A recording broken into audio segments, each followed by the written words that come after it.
Hello, can anyone hear me?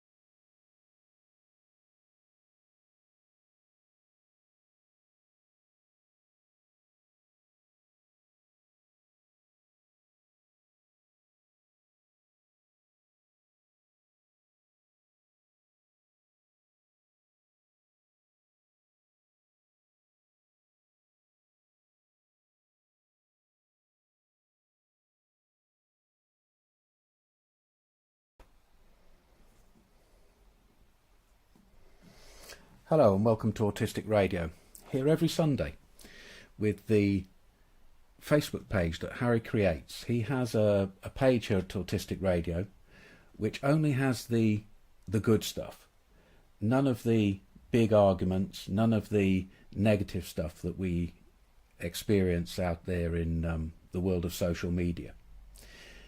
Here on a Sunday we take those posts and we discuss them amongst ourselves and add a bit of flesh to what is often just a meme.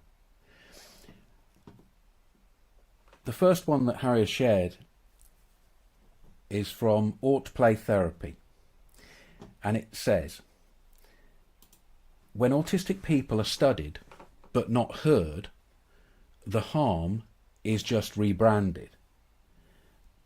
Does that mean something to anybody?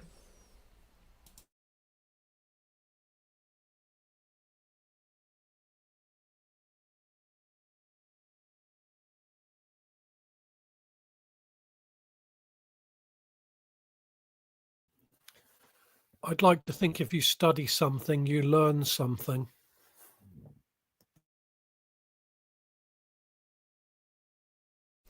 Yeah, I think what the post is getting at is this concept of nothing about us without us. People have felt that research has not been informed by the actual autistic experience, and much of the research out there has based itself on other research that doesn't have anything to do with the autistic experience. So the percentage that has direct information coming from the autistic community is tiny by comparison with the main bulk of things.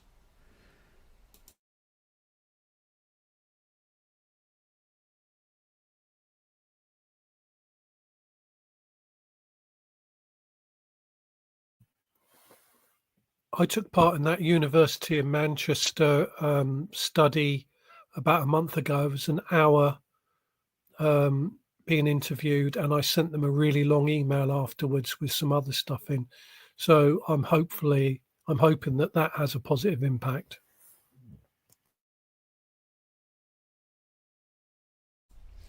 Did you feel that you were being included in the research? Did you feel as though you were being heard then?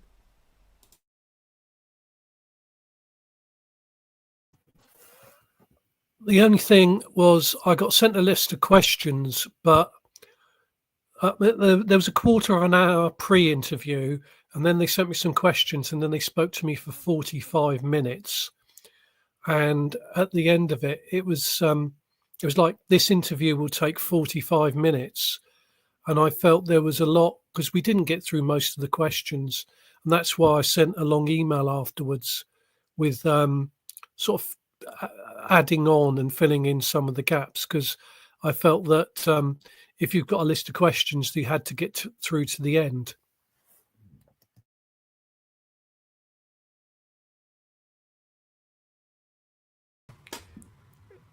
Is this a critique of academic research? I mean, who exactly is doing the studying? Well, there we go. It's not just academia, is it? People are learning out about us at all levels of autism professionals. This covers occupational therapists, people in psychiatry and psychology.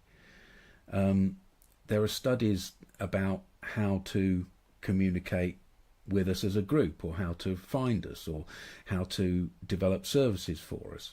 And all of these things surely would be better if they were informed directly from us.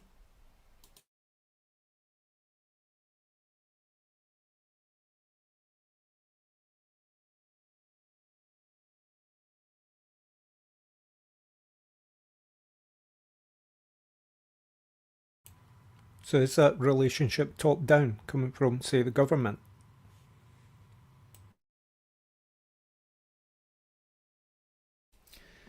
Well, doesn't it also just seem part of the way society works? Aught Play Therapy has made their own comment on it. They say, when autistic people are studied but not heard, the harm is just rebranded. This absolutely nails it. And we can apply this to all neurodivergents, not just autistic people. It was originally from Nazma Sheikh. In quotes, you cannot be neurodiversity affirming while treating autistic individuals like test subjects. As long as their behaviour is measured more than their comfort. So, if we are treated, as we often are, like an other group and test subjects to be looked at like guinea pigs perhaps, and the way we feel about that situation isn't cared for, our comfort, then where's the validity in the results and the observations and the scientific part? Neurodiversity affirming has to reach to where the person is, rather than being a completely separate type of human being.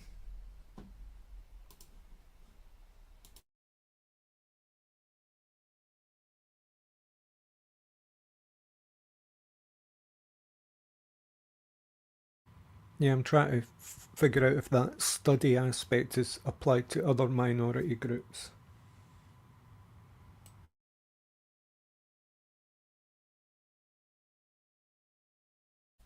I think you're right. I think it is.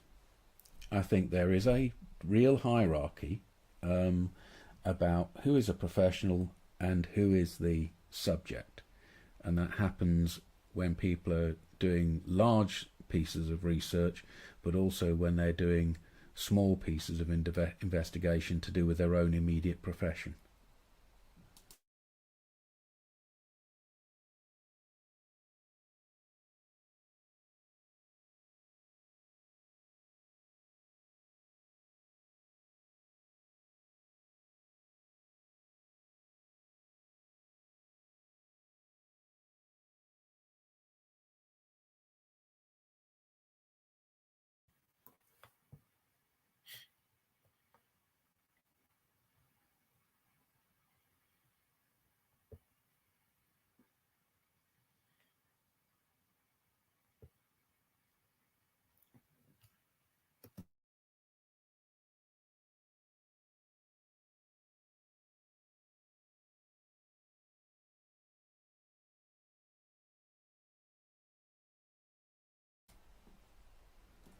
In the text, the comment is, I always like to know who is funding the research.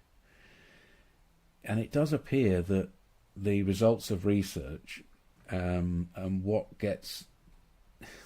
has interest to be researched into, what gets the money, that world, those decision making parts are quite opaque.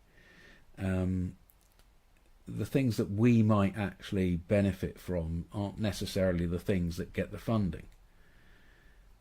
We see that a lot in the behaviourism world, though I don't like to put all of those professionals into one basket, because there's a spectrum of those people as well.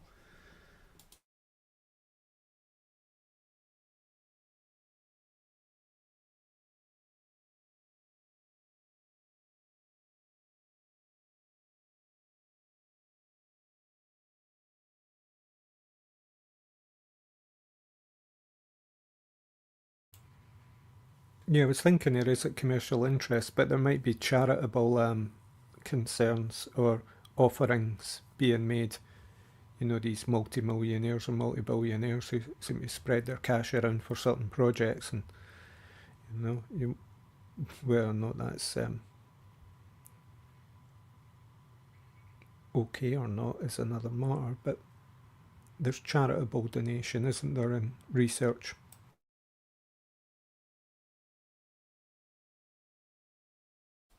the main problem is when research is essentially offering people to terminate, when they're researching how to develop diagnostic tools to check for autism in the womb.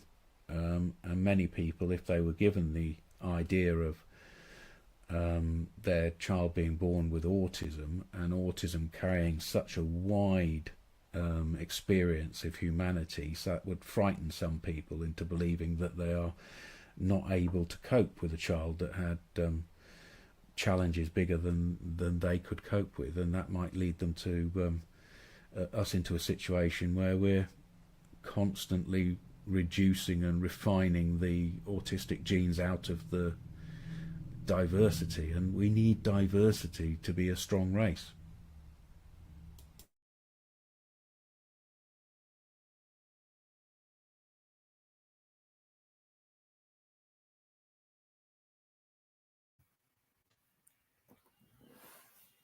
Yeah, you're in eugenics territory now.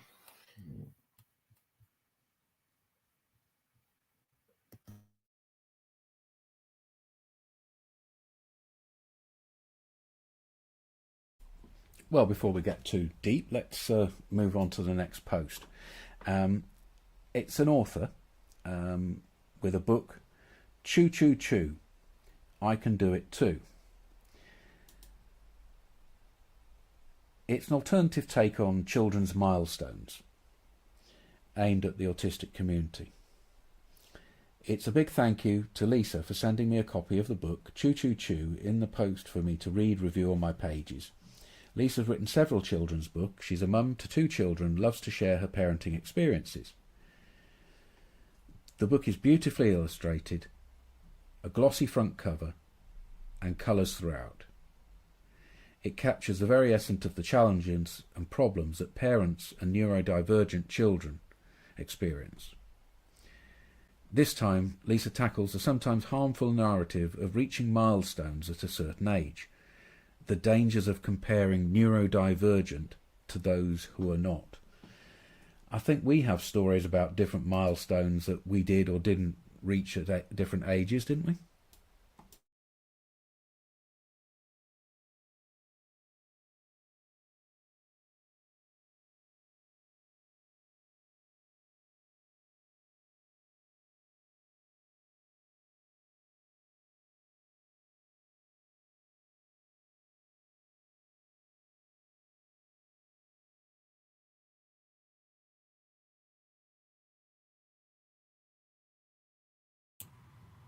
In the childhood era, you know, like, because often we talk about school, but also our upbringings.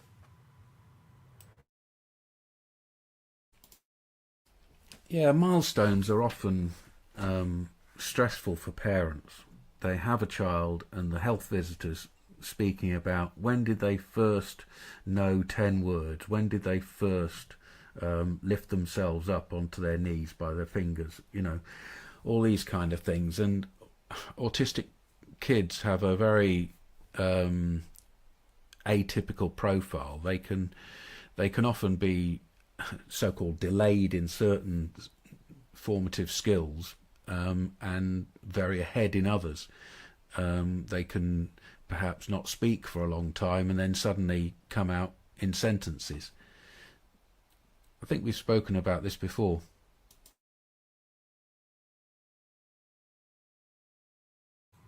From the point of view of parenting, or from the point of view of being a child? I was thinking our own experience. When I went to school knowing how to read, but my daughter, she was put in a situation where the health visitor was concerned that she might not reach all the words that she was supposed to know by a certain age.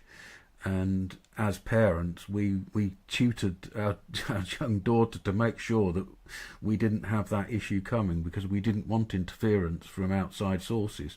We knew our kid was a bright cookie, and neurodivergence is now how we would define that.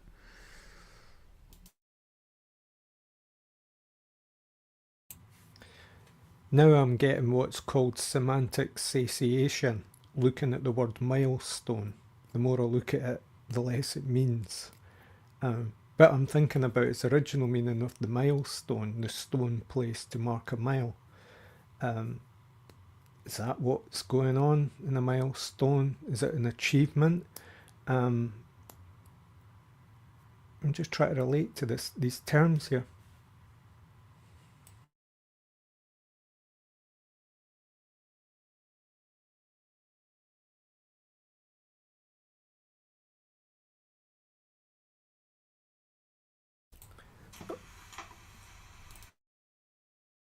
So I was just going to briefly say that as late diagnosed people, often we didn't have any of this attention in our youths. So it was probably seen through different lenses.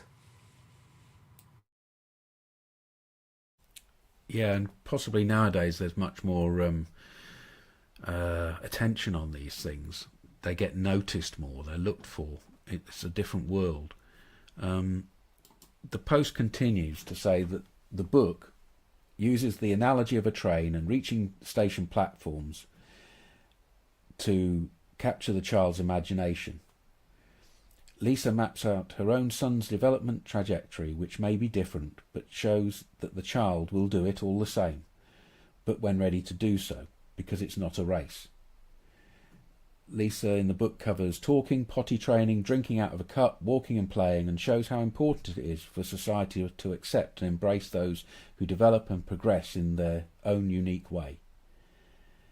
And Brian, Autism Support Community, is giving it 5 stars. There's been a lot of talk that there's a dearth of material for autistic and neurodivergent kids, but I think to some degree it's being addressed, and this is one of those things where you need this out there to be normal. You need this out there to be a parent, to be able to get these opportunity of these resources yourself.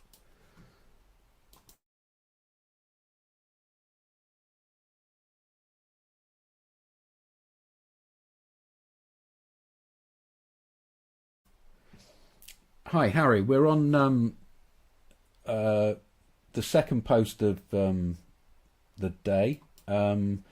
We've just finished a book, Choo Choo Choo, and we're moving on to the autistic teacher. Would you like to take over, sir? Yes, no problem. Apologies for tonight. Something came up. So, no problem. So, what's people's thoughts on this post?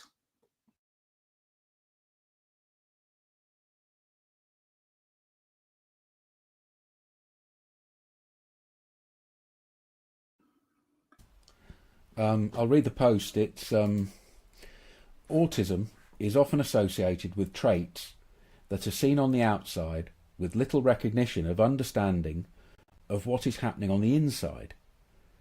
Just because we don't see it doesn't mean it isn't happening or it's any less valid. This is where it becomes vital that we learn about autism from autistic people, those who actually experience it. So it's slightly similar to the post earlier about the research.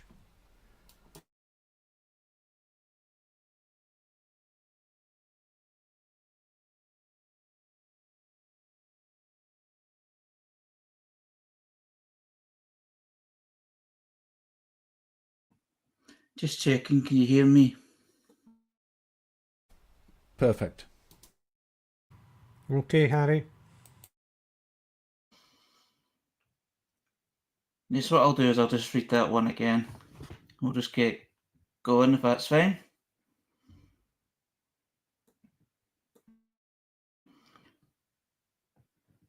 So, next post is from the autistic teacher, who's a public figure, autistic and proud, sharing insight and understanding to help the autistic community.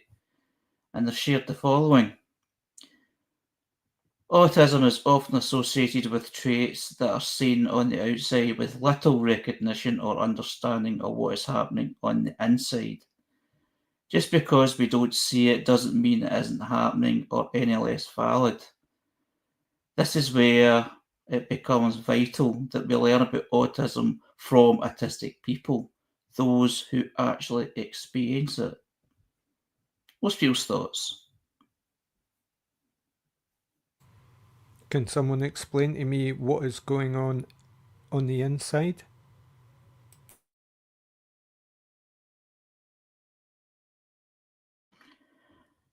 I think what it's meaning is people making assumptions, people thinking that they have the expertise, and they make assumptions about people and what autistic people may be feeling or what autistic people may be thinking. And basically, it's just like, if you want to know, ask the person themselves rather than making assumptions. Yeah, the final sentence states that, yeah. I think there's part of the autistic experience where we don't necessarily give out all the clues that people are expecting from neurotypical behaviour. So when we're in a situation, our emotions might not be showing out, or how we're feeling might not be showing out, or so sometimes assumptions are made that we're not understanding something because we're not showy enough. We do communicate differently, and we're less likely to express ourselves physically with expression and in a neurotypical way, so we get misunderstood, so people have to kind of think their way around it, I think. So is this a communication and understanding problem from the point of view of non-autistics?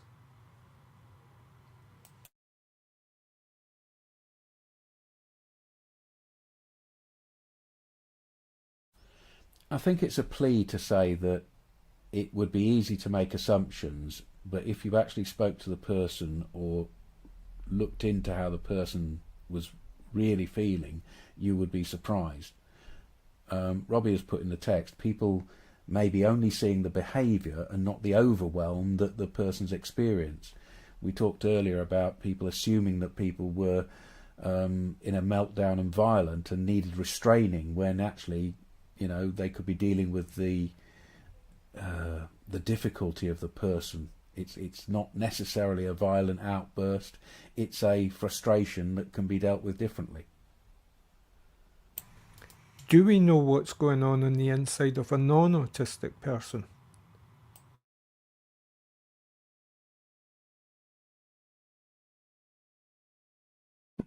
No, but what it's saying is, do not make assumptions just because someone is autistic and you may have a bit of information of what autism is. Got you. Thanks for that, Harry. It's an element of prejudice.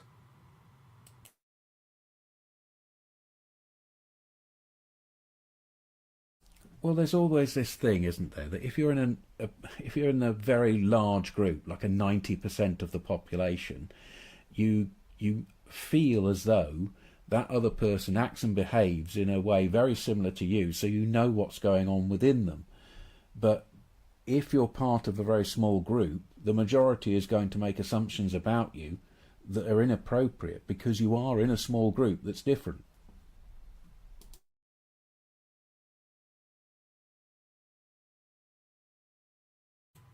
Yep, got that.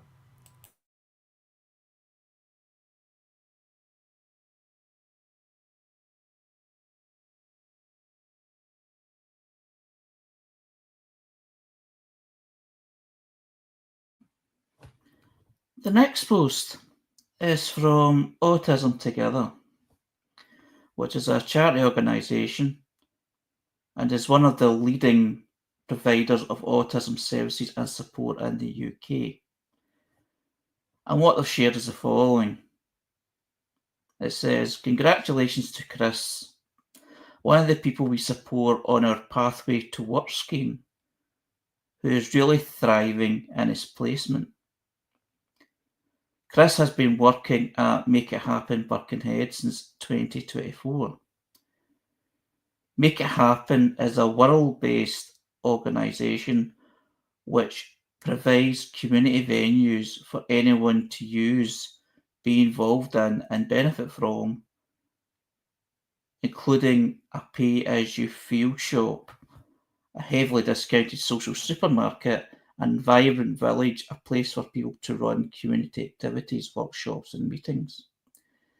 Chris is currently working on an idea he's really excited about, offering healthy breakfasts to the local community at Make It Happen's vibrant village on Argyle Street in Birkenhead.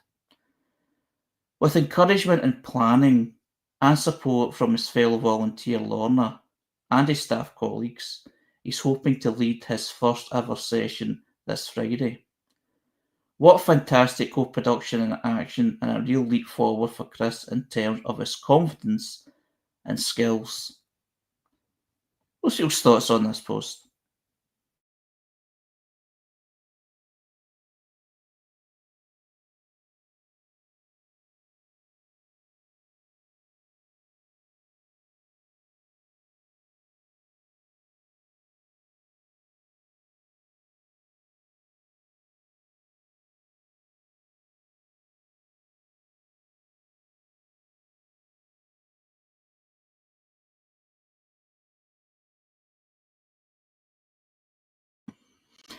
The reason that I shared this post is it relates to a pathway to work scheme. And there's a lot of these schemes that are out there provided by different organisations. And many people do thrive on it. Many people do. It's like an opportunity provided that, from what I'm seeing, accommodates the person and provides an opportunity for people to do something that is worthwhile and very progressive.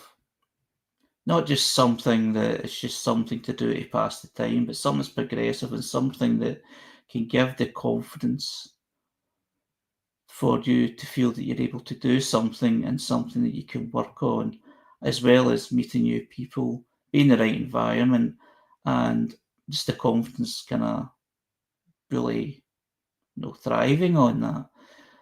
And it just shows that with many autistic people, you can, if things are done in the right way and you do accommodate with the person properly without making assumptions, as we talked about before, people can thrive. And that's what I'm taking from this post.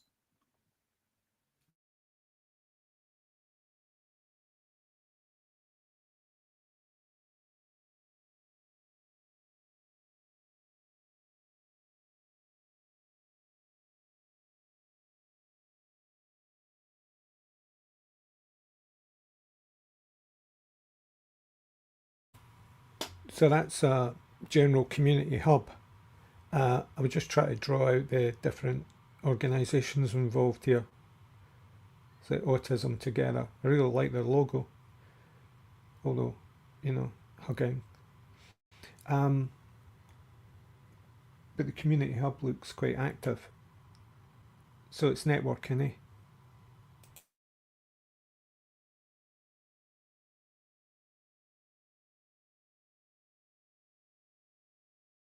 It reminded me of the community centre that we've run our peer support group from, because that's a community interest company that was taken over, that was taken or made by the residents of the area. The community centre had been owned by the council, and the community itself managed to buy it and keep it going. And the kind of activities that are happening from that place, it's one of the reasons we don't want to move and get a cheaper room, because there's a really nice sense of community there already that just makes it a much better place to have a group from.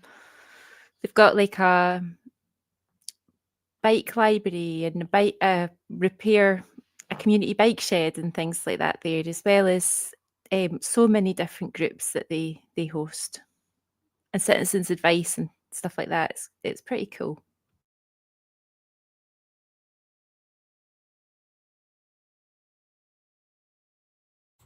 Yeah, safe space community hubs are really good things. Underfunded, but you know, all power to them.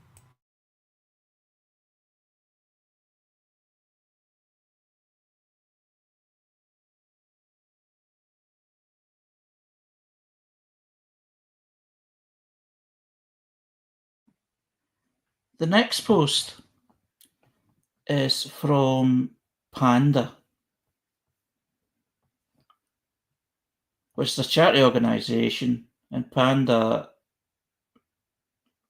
stands for Promoting Autism Neurodiversity Awareness. And what they've shared, it's continuing, a previous post regarding the UK government's changing the benefit system. And what it says is the Department for Work and Pensions, the DWP, has finally released excerpts from secret internal reports that reveal serious and sometimes fatal errors suffered by universal credit claimants due to departmental failings. These revelations come just days after MPs voted to impose 200. These revelations come just days after MPs voted to impose £2 billion in annual cuts to the universal credit health element. The newly disclosed reviews highlight disturbing cases where vulnerable claimants did not get the support they needed, with repeated failures by DWP staff contributing to serious harm and even loss of life. Despite calls for transparency, crucial details and reports covering other years remain withheld, fueling concerns about the impact these cuts on disabled people relying on universal credit. And the article it's sharing is from Disability News Service.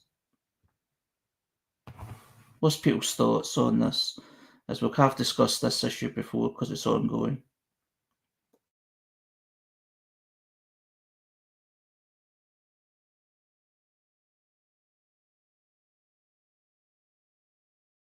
I thought the government had drew back a bit on their ideas of cutting certain disability benefits after a sort of rebellion. But I'm not totally 100% actively engaging with the news.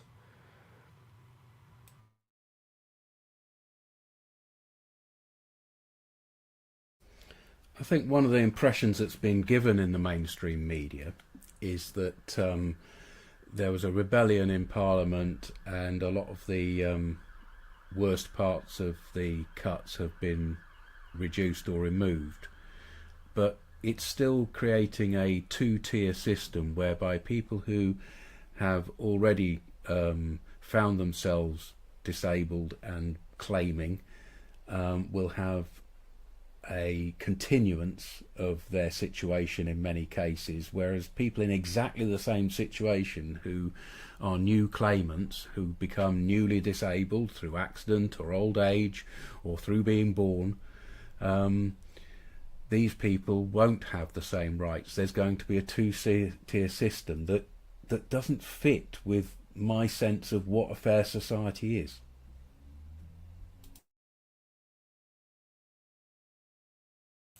Yeah, that's the impression I got, two-tiered.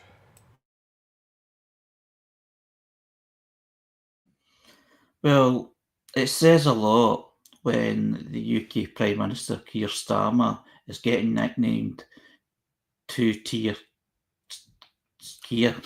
Two-tier Keir. It's not just regarding to this, but with a lot of things that, and how the society is made up. So whether it relates to this or not, that's what it's getting called. But it is concerning. And it's just horrible. It's a horrible situation for disabled people that are. It's a horrible thing for people to be in. It won't save money. It will just push desperate people into creating expense elsewhere in the prison system, in the health system, in the mental health system. The put people under pressure who are already struggling, and you end up with a bigger bill somewhere else, and then somebody makes money out of it and charges the government for their private work.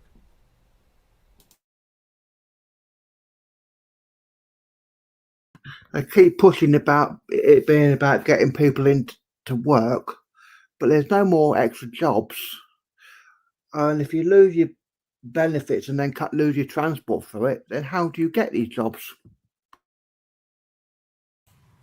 It's very reminiscent of what happened in the 80s, isn't it, under the Conservatives back then, when they released people from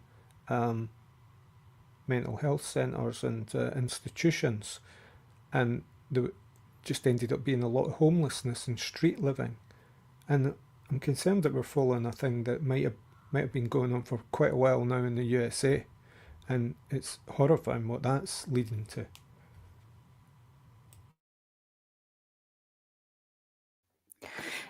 Is there something about how we need to have accessible ways for disabled people to be able to help steer like policy of like political parties? Like, so joining, like say joining the Greens or joining SNP or joining Labour, Conservative, whatever, and like actually getting involved in, well, where's the autistic steering group, or where's Corbyn's new party, exactly. Where's the autistic group? Can I join them? Can I speak? How can we? What do we need in order to participate fairly in society? Like, oh well, transport's an issue. We always talk about that. Like being able to participate remotely, that's there too. I feel that we would need to have remote access to be able to work together to do that. But surely the only way that we're going to have fairness, disability justice, is through having disabled people in political parties, in like government, with everyone else. I agree, Nicola, but also maybe less government, because it's government that seems to compromise people eventually.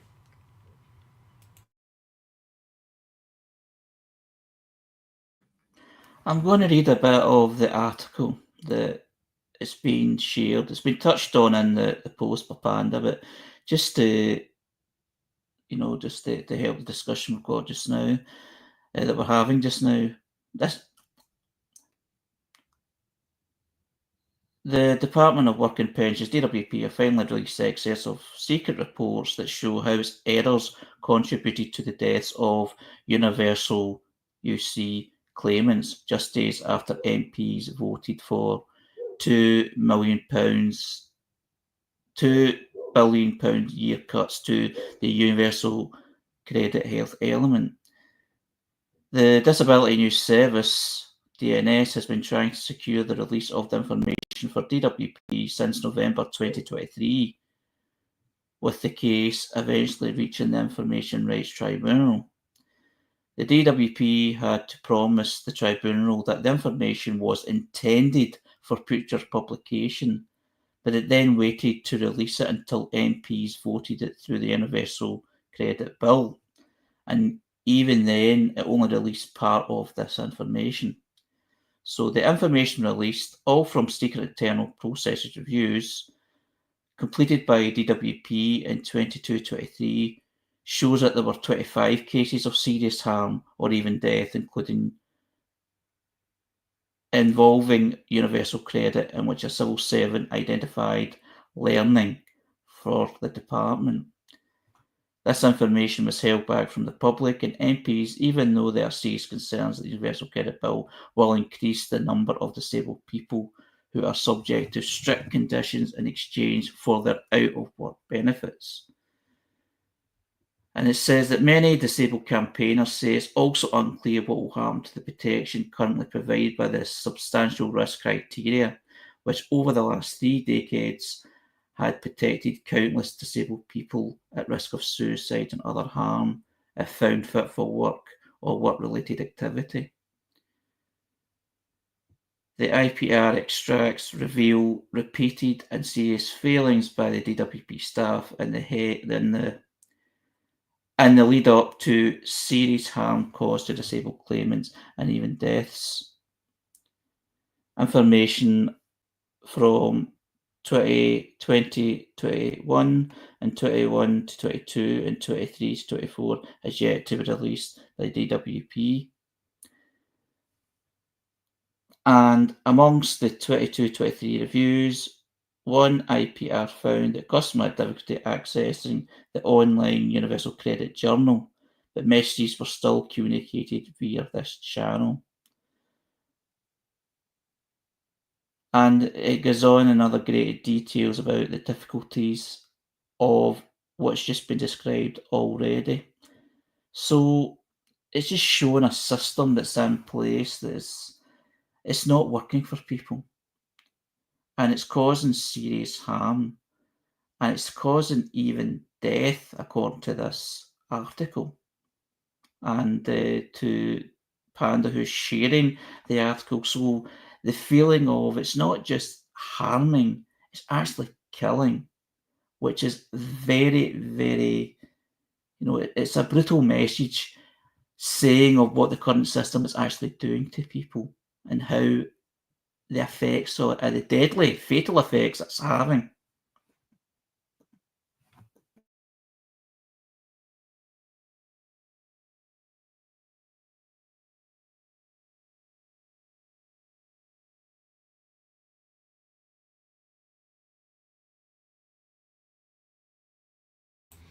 I've never heard of the Disability News Service, so it's quite an informative article. I'll check it out in depth a bit later on, but it's good to gain access to these other sources of information. And Panda is usually really good at laying this stuff out.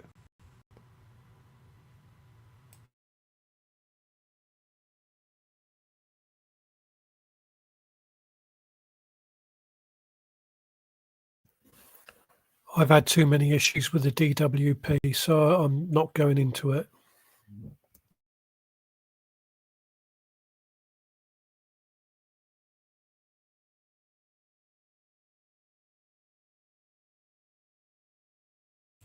Yeah, I think you reach a point in life where you don't have alternative options. When you're younger, perhaps you do.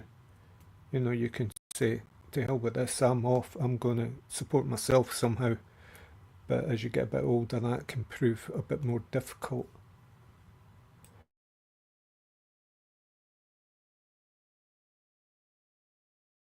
I was supported by my father, so I didn't have to go through the appeals process.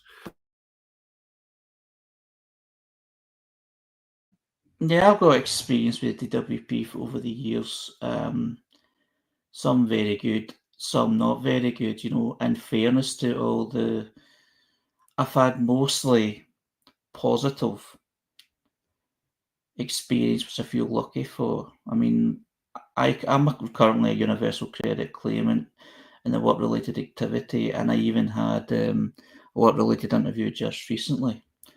And I've just not long this year, like many people, just changed over to universal credit. And the 2 work-related interviews I've had so far have been quite positive.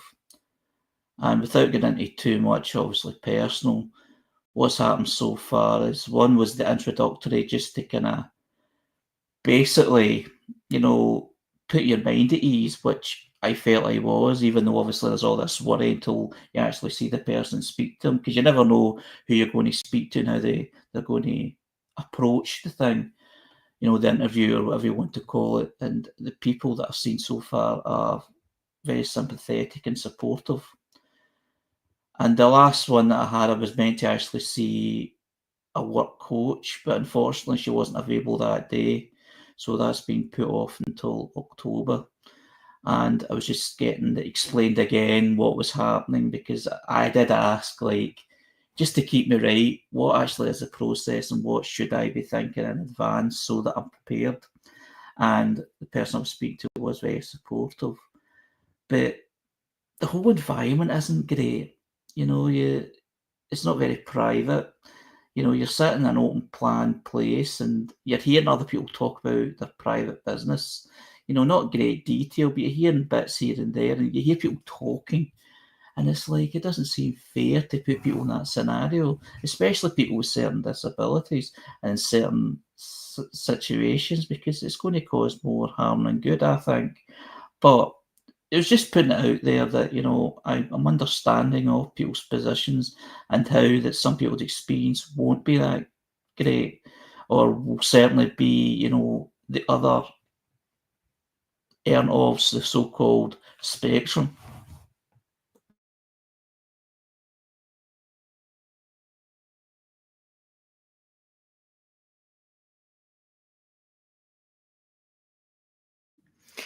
I'm working with a work coach. I think my setup might be a wee bit different to yours, Harry.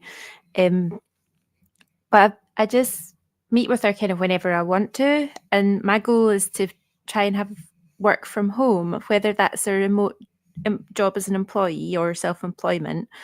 And she's just quite encouraging and helps me sort of think about the ways that I could meet my goals. So the studying that I'm doing just now and the volunteer role, they're satisfied with that as for me as a benefits claimant.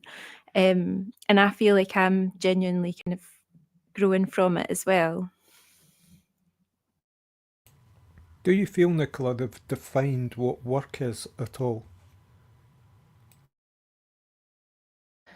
I mean, I think everybody who works in that service is different, like from whether they're in the policy or they're face to face. But the person that I'm working with just seems to really get it. You know, when she sort of was reflecting back to me, giving me feedback about how she saw work for me, like I felt really kind of seen, and it felt like I heard it sounded like a good life, not like this grueling, like you must be productive citizen, you know.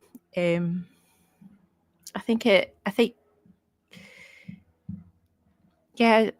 it's just person depends who you're working with and if you can connect with them sometimes as well. Yeah, I get that. Often thinking about, the best work I've ever done or the best jobs I've had are places I just want to be. I just enjoy being there, enjoy doing it. It's nothing to do with making money. But very often work is defined as a means of gaining an income. In fact, that's the whole thing about getting you to work, is so that you support yourself financially, and the government doesn't to a certain extent. That's not all of it. So I always tend to think, is this work advisor going to help me understand how to access good work? Not something that I can maybe do according to certain skills, but like that I will be motivated to actively 100% enjoy doing. Although many people have told me, especially when I was young and when I was unemployed, they said, Ray, nobody likes working. And you just had to take that one.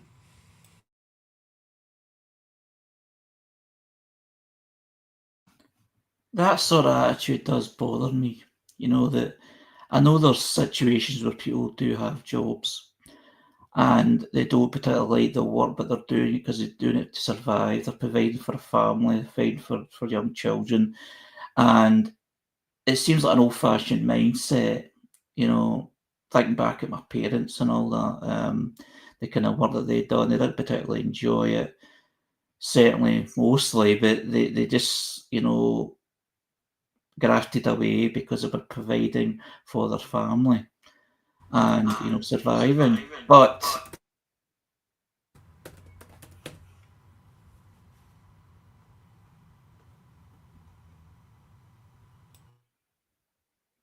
So, but when I'm getting involved with something, particularly work, because I do want to work, and I make that clear in, the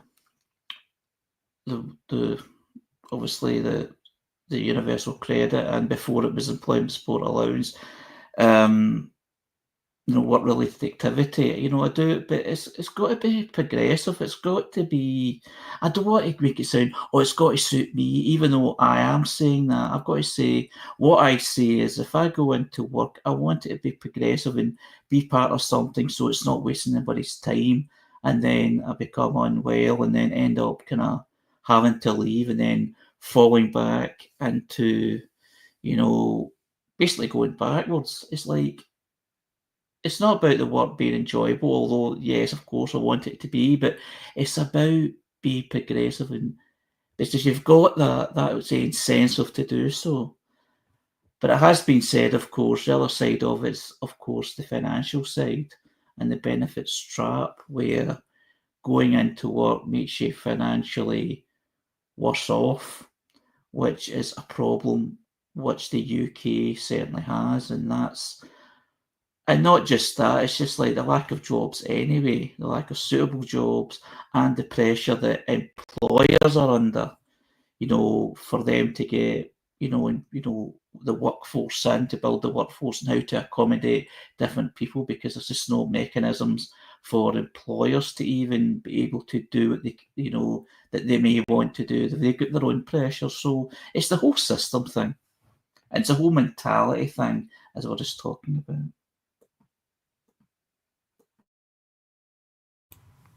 I mean, think about these things we actively engage with in our own private time, that we can spend hours pursuing, with joy at times.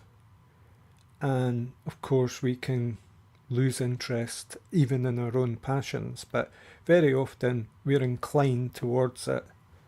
And that may be because of the comfort zone we're in, at home, not under pressure, not being forced to do anything by anybody else, say.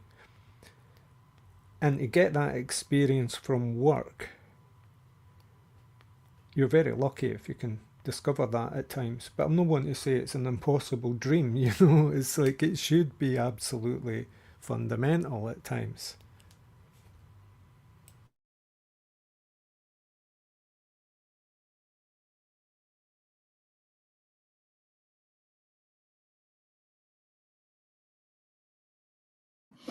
Yeah, the way I want to look at it is there's always a positive way forward.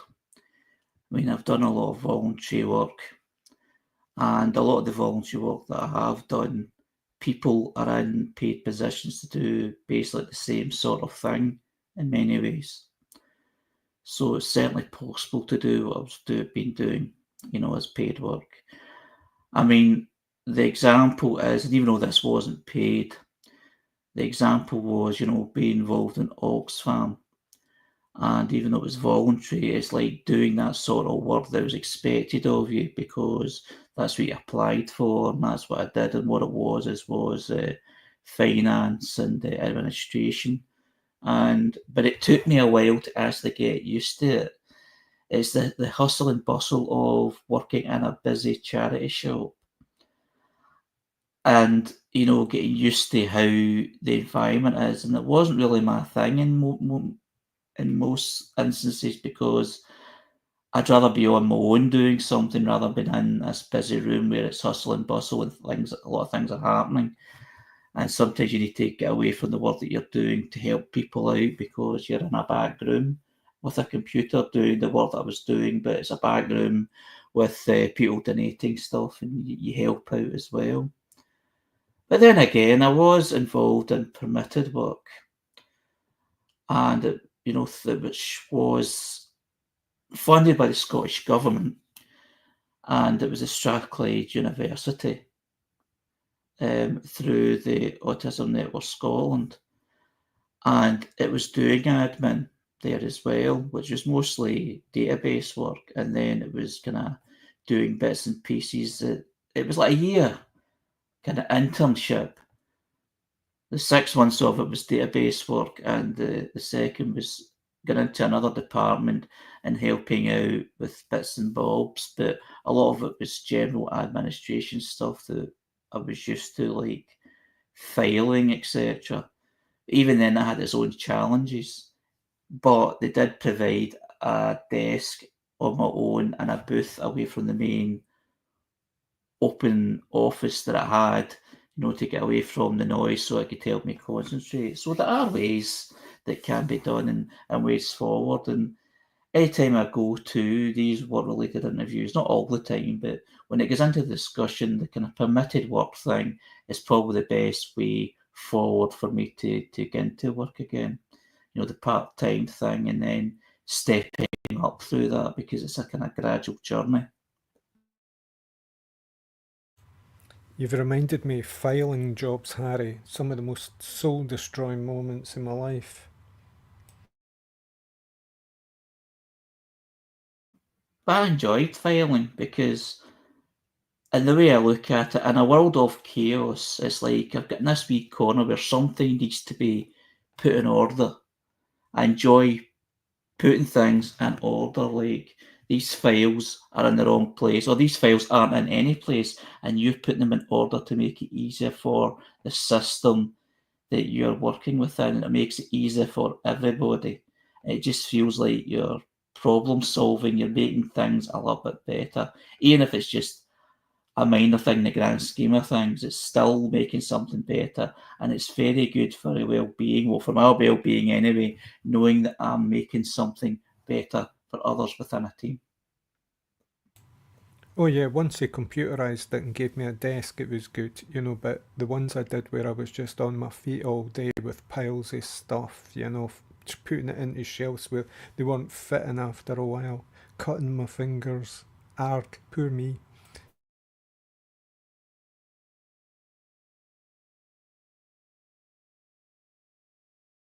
Raymond, just as an aside, I did a sensory profile with an OT and found out that apparently it's a thing, like, to find it quite disorientating and tiring to have to move like through, it's like, I don't know what it's called, but it's basically like when your head has to move up and down a lot or around, so it's basically your head moving. And it's kind of related to your interoception, and a lot of autistic people do find that really quite tiring and quite hard. Yeah, crouching down at those bottom shelves and then getting up and the blood pressure hitting you and you're getting a dizzy. I much preferred when I had a trolley in the remote store of the Dole office, and I could wear headphones all day. That was, God, it was boring.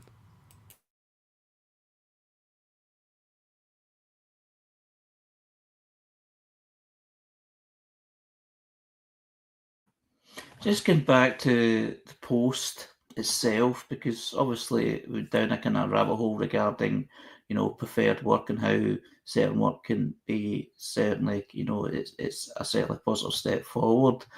But the thing about the benefit system and how the government are doing certain things, so it's making the society, it's like they're saying, look, we're doing something about a problem. So if you're disabled and you're claiming benefits, it's like you're a problem and you're draining the country dry, basically. And we all know that that's not true, but you know what the news outlets are like, and certain aspects of people who run the news outlets. So there's a political thing there.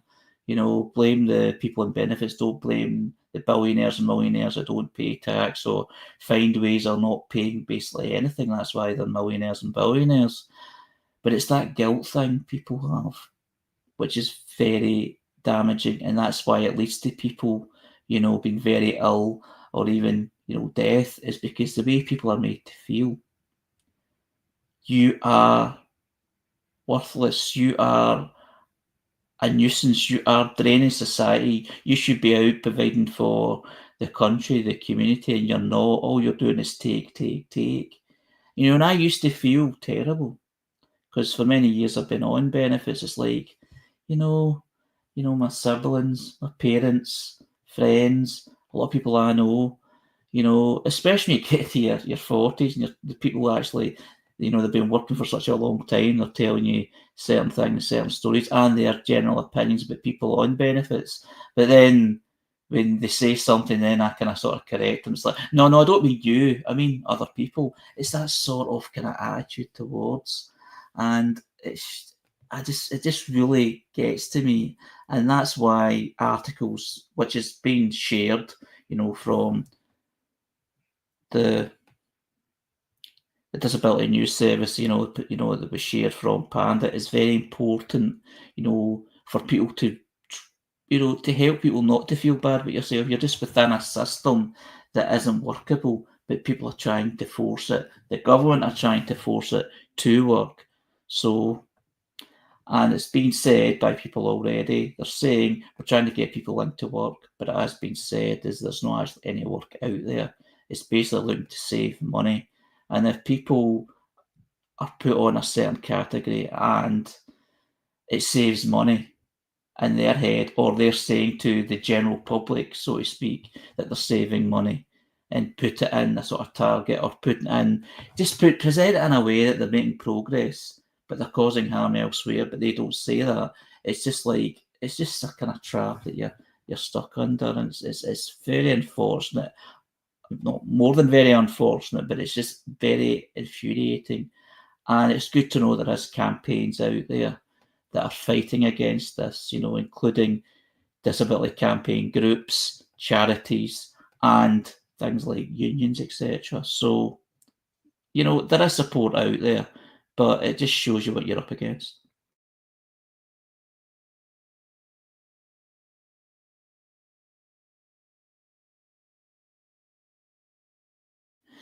The next post is from Neurodivergent Lou, who's a blogger finding a place in a neurotypical world.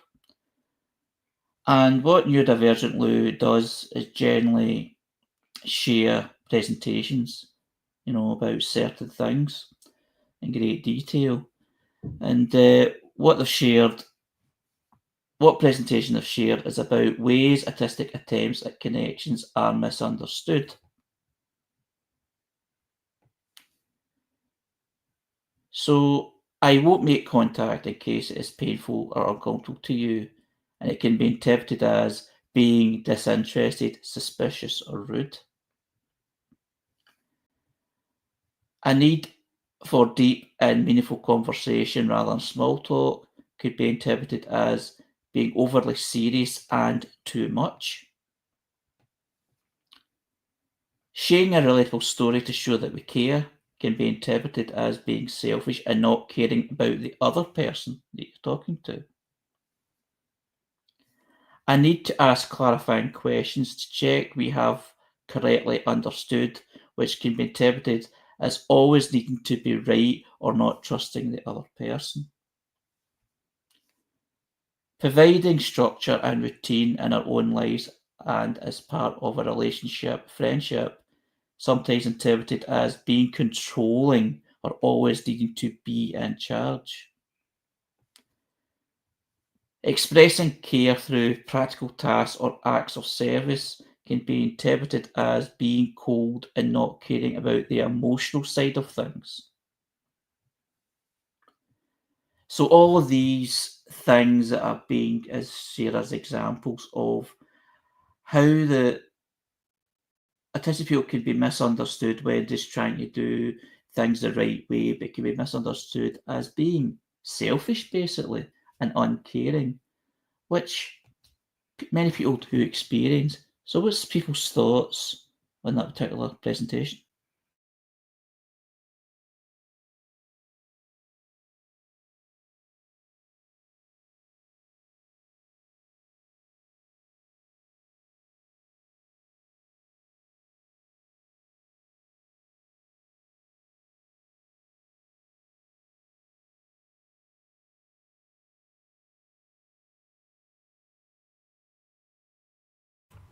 I liked this one, Harry.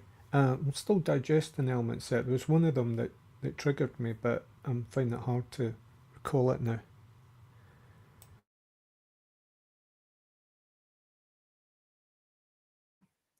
Yes, I mean, I like these presentations.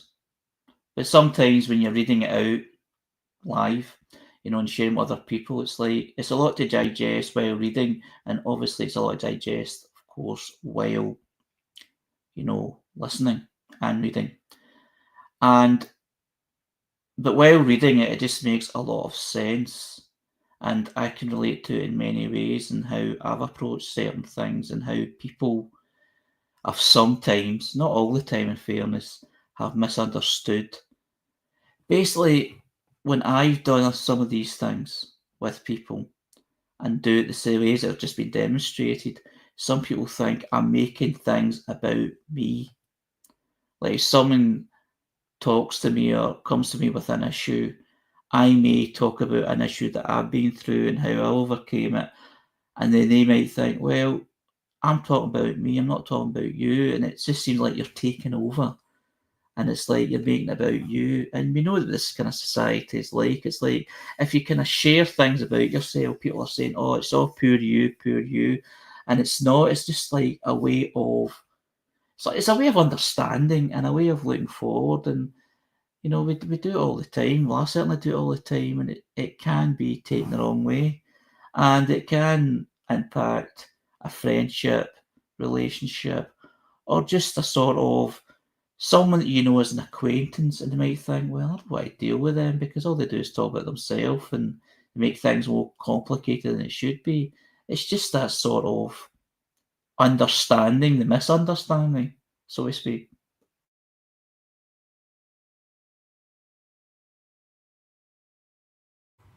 Yeah, put in the comments there, Harry, I sometimes get more energy depletion from, deep conversation than small talk. And this is something we've discussed before about how sometimes when you're with other autistic people and you go off into riffing off and, deeply engaged conversations, it can sap your energy. It does for me at times. And small talk can be, you can see why people use it if you're good at using it and you are comfortable using it, because it's a placeholder, for communication. It's like grunting, yeah, I'm here. I heard you, basic things like that. But a lot of this is about the reaction of others, and I think it's deeply important sometimes how we feel about the reaction of others, is it not?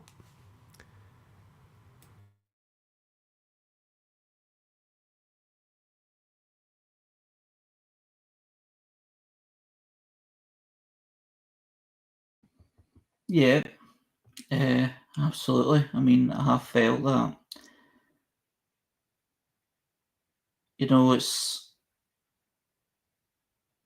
It's like sometimes, I don't know, it's just, there is that fear with many people, I think, that if you do talk and you want to, you're kind of frightened to do so in case you're judged by talking too much or just talking about yourself. And I think that's the fear. I mean, I've had that, particularly, school times, where people were, obviously it was well before I was diagnosed or identified as autistic, but, the likes of school seemed to be more brutal. And people thought you were talking a lot of nonsense, or they thought you were over talking about yourself, they'd let you know about it, even if you were just trying to be helpful, because people might be going through their own kind of issues and they don't want to hear about somebody else's issues, even though you're trying to be helpful.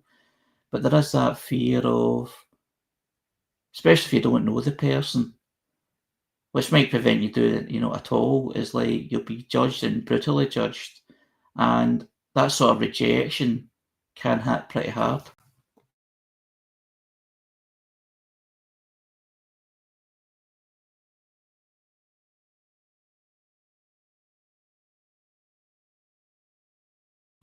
Yeah, you're right, Harry. It's that feeling of rejection, isn't it? Or not being heard, or not being responded to, or failing in communication somehow.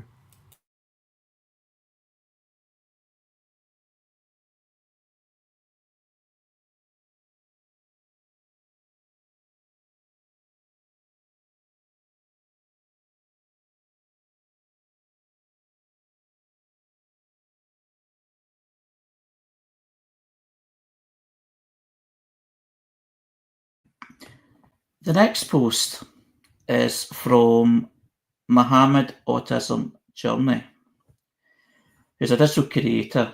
Welcome to my world of autism and the non-verbal secret world. I'm talented in sports pre-modelling. And what Mohammed has shared is the following.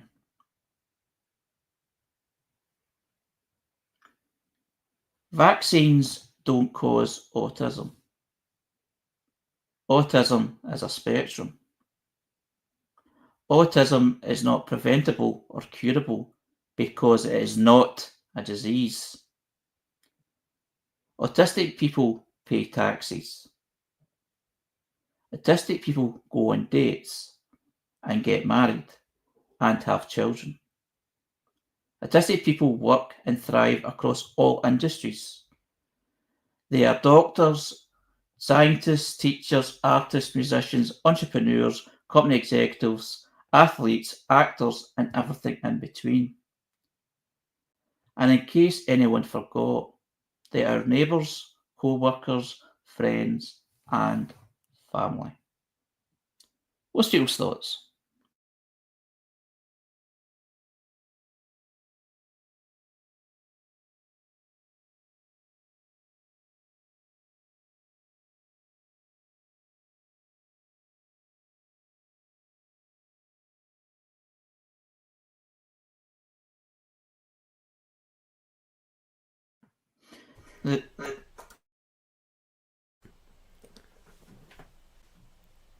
The definition of autism in the last few decades has been extended to such a wide group in the population that the autistic identity includes people who are, in some circumstances, very talented at what they do, very talented at specialisms, very capable in all kinds of ways, but often socially disabled in other ways. It's not a black and white thing. You can be somebody who has difficulty in some circumstances while excelling in other circumstances. But there's a whole problem that as we've extended the concept of autism out to a much bigger part of the population, that there's a backlash, that the people who have experienced autism for decades before, as a disability, as a learning disability, as all kinds of other labels that go with it, they kind of get left behind, made to feel as though they should be super achieving. So it's important for us all to remember how widely autistic sentiment can be experienced. Not forget that there are people who excel and have very fulfilling lives as autistic people. Use them as examples to bring everyone else into that situation and bring everyone into a good situation in life, rather than the discrimination that happens at the moment.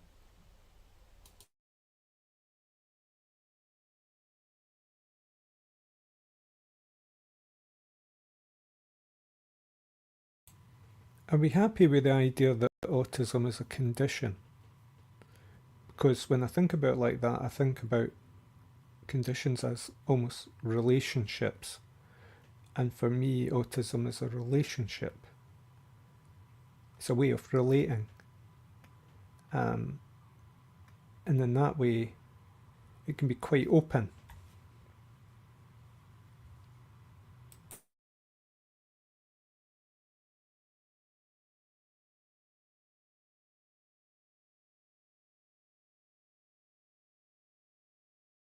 I think I get the word condition from my diagnosis letter, which says it was a condition.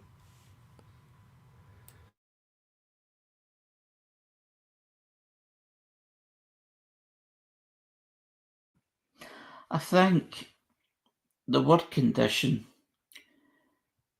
sometimes is used as a preference to say like a disability, or sometimes people call it, a disorder, and it's just one way of, I think, just as you can play with words a bit, it depends who you're talking to and who you're describing and who's reading it and who's listening to it. It's just a word to make it sound less prejudiced or less negative, because sometimes people just don't like certain words being used for certain things, because it feels like they're being put down by saying that or misunderstood.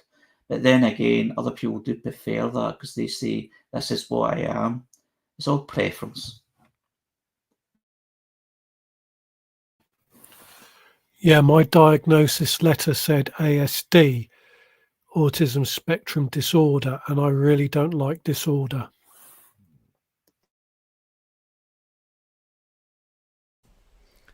Try autistic social difference.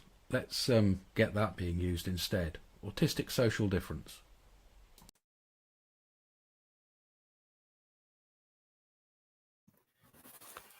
I don't mind ASC. There's a school locally actually that for autistic children, and outside it says ASC. So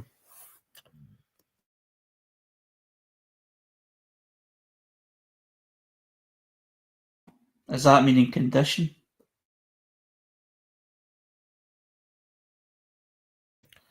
I would assume so, yeah.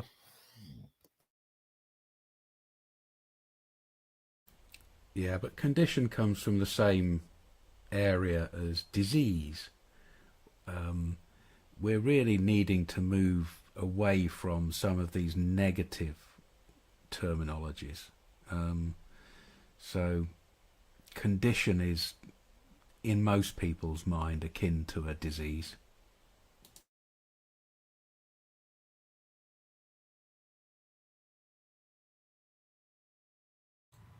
That's why I call it a relationship in a sense. It's like if you have,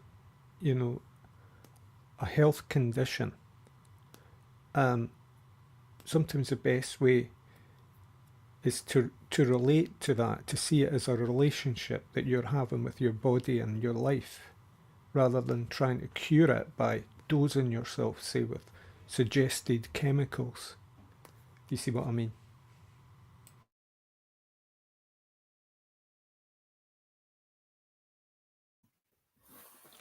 The thing with disorderly, I mean, DIS, disorderly, not orderly, disabled, not abled. So dis is a not word, isn't it?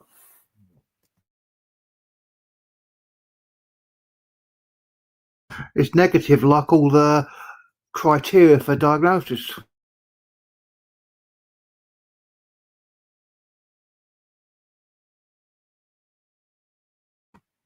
Yes, it's just you can't do something basically, or you are finding difficulty in doing something in comparison to the so-called norm. Although this norm does not exist, but it's put as a sort of kind of measuring practice. So totally agree. But it's amazing how certain words really can offend or really hurt, but others are fine with it because they feel it describes exactly who they are if it doesn't do with someone else who is autistic. And even the word autistic and autism also brings sort of the kind of different ends of the scale and how people feel about that. Some really hate it and some really embrace it. And you can swap them round depending who you're talking to and how people have become to be diagnosed or identify being autistic or having autism. So it's all words and how people feel, and if they feel labelled or they feel they're actually being identified. Depends on your own experience of autism. Yes, I agree with that, Robbie. I was having a discussion with a friend recently about a recent diagnoses, and how it was like, okay, there was maybe evidence before we went along, but what happens is this expert deems you thus. They tell you you are this, and you can't really argue, can you? They're the expert, and it's off you go. Look after yourself. Take care.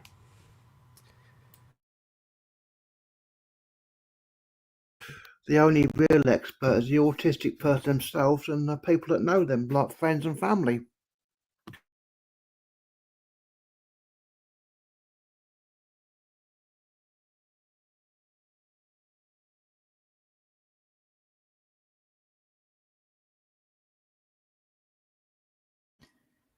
The next post is from Loch Lomond TV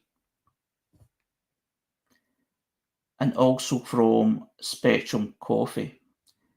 Loch Lomond TV is a real creator TV channel community organisation, and it's not.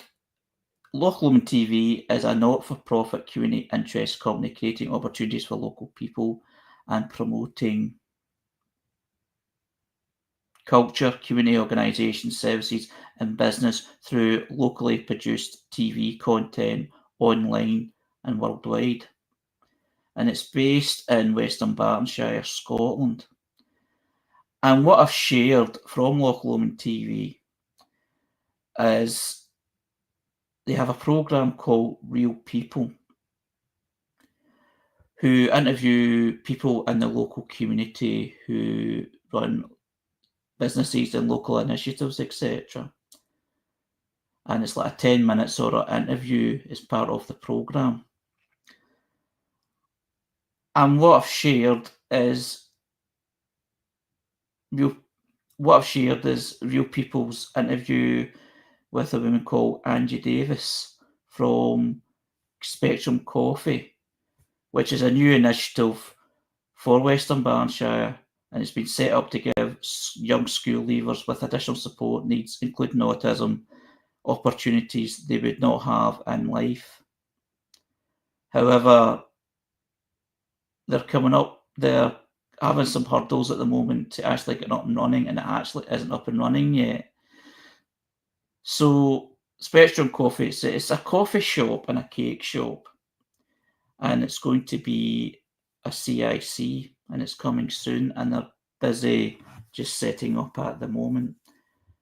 And Angie herself is a parent of an autistic son, and that's what sprung the idea of the project in the first place, is providing an opportunity she feels that her autistic son would not have or does not have in comparison to his peers, his siblings and other people out there.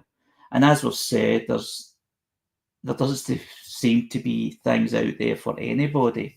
So for people who are autistic, it would be more of a challenge and a hurdle to get over. So that's why I've shared it, and see if anybody has any thoughts on this post.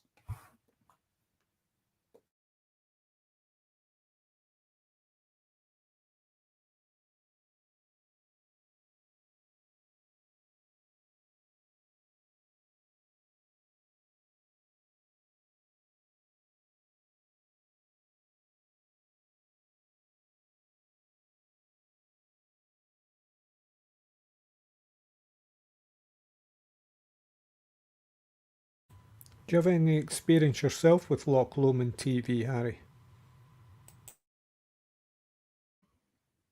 Yes, I've actually been interviewed by them, Paul Murdoch and Jim Smart, as part of this channel and programme. And they're very accommodating, and they're very keen on hearing about different projects that are happening locally. And I was personally invited to come on because of other things that I've been involved in the community. Although you only get 10, 11 minutes to talk, so it was mostly the local stuff I was talking about. I didn't talk about autistic radio on that particular interview, but I did mention at the end that I was also involved in this, and I did kind of add them into autistic radio, and they're connected to the channel itself, the Facebook page itself. So I'm aware of the channel and how accommodating they are, and the interviews is actually quite accommodating. It's not, I felt, being autistic, I felt I actually didn't feel too pressured or anything. It's just like talking and the camera's there, but you don't really notice the camera's there once you get into the conversation. So it's a very good setup, and it's a very good, it's just, it actually feels like a safe space almost, dare I say. I think there is a difference between a podcast online and a TV channel online. I mean, obviously this isn't on cable TV or on national broadcasting, and it'll be on the internet. So there's always these options about, carrying yourself over in these forms of media. I suppose with TV, it gets a bit better equipment visually.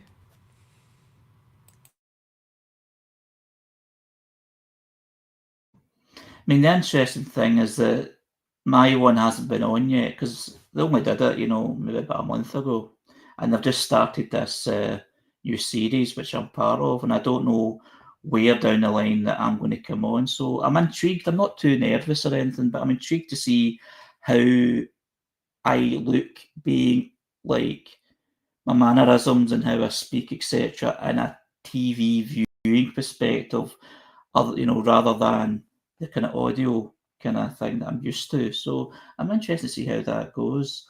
But looking for what other people see and how other people have done it, because I've watched a few of these, because there's a few things, I was quite interested in, including the one I've just talked about, the Spectrum Coffee. And, I'm not too nervous or anything. I'm kind of looking forward to seeing how I look and how it comes across. And it's just great there's this thing exists.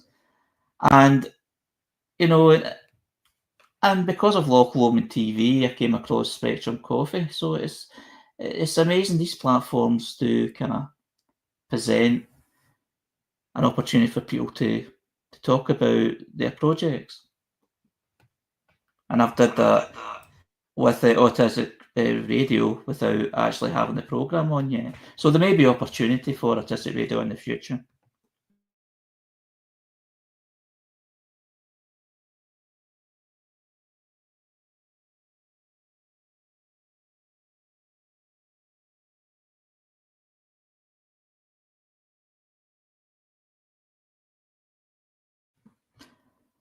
Well, thanks everybody. We've come to the end of the broadcast once again. It was a great conversation tonight, and thanks for Jules for filling in for me at the beginning of the programme. So I appreciate that, and it was good to come in when the conversation was in full flow. So thanks once again. Thanks to the people that share these posts that create the conversations that we're having tonight. There's so much going on. Good and not so good, but they're all worthwhile topics to discuss, and it creates such great conversations and insights to what's being shared. So this is Harry's Facebook for Sunday, the 27th of July, 2025, which is part of the Spectrum Voices Conversations, which is here every Sunday, 5:55 p.m. to 7:30 p.m. through Facebook, through LinkedIn, through YouTube, through other platforms that we're involved in. So thanks again, everybody. Now I hand over to Jules. Thank you, Harry, and everybody. Very much part of my Sunday, every Sunday, thinking about how autism affects myself, is part of myself, is an identity, but also a social disability. It's a journey that is not feeling as though something that's ever going to finish, and that's what we're here for on Autistic Radio. The contemplation and the sharing with each other in a safe space. Thank you for listening, and I look forward to what Harry does next week.